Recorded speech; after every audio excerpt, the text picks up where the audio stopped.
who I am, how I view myself, and my relationship with me is the foundation on which our emotional life and connection to others is built.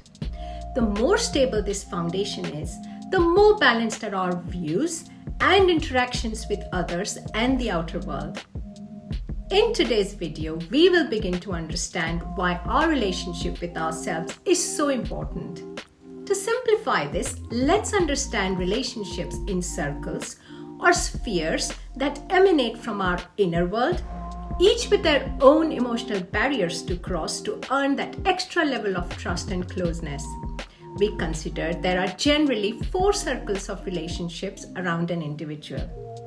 The first, or the innermost circle, is our relationship with ourselves.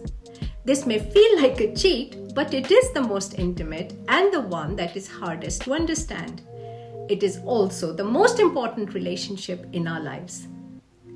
The next circle, that is surrounding ourselves, represents our relationship with the closest people we trust most and those who we rely on. These are the people who we can call on in difficulty when stressed, seek advice from, and know that they will be there for us. They are also the people we celebrate our birthdays and special occasions with, and the first to call when we want to share an exciting news that happened today. The third circle represents casual friends, professional relations, and acquaintances who occasionally share moments with us. And the last circle contains all other relationships who will rarely see our strife or happiness. Individuals can move across circles depending on the level of connection. When a connection crosses a circle, it can be associated with joy or feelings of loss depending on, say, the direction of travel. Now, if you think about the connections and what you share, what you enjoy, and ultimately endure with the relations in each circle, you will begin to identify themes and see how your relationships work. The first personal circle shares every thought, every experience, every challenge with us. When we consider our relationship with ourselves as something to be worked on, to be nurtured and looked after, we begin to understand the effort needed. And yet, this is the relationship we often forget and take for granted. This first personal circle is the relationship that affects us the most. The way we view ourselves through the mind lens or the prism with which we view the world determines our level of contentment, the quality of connections we make, and happiness in life.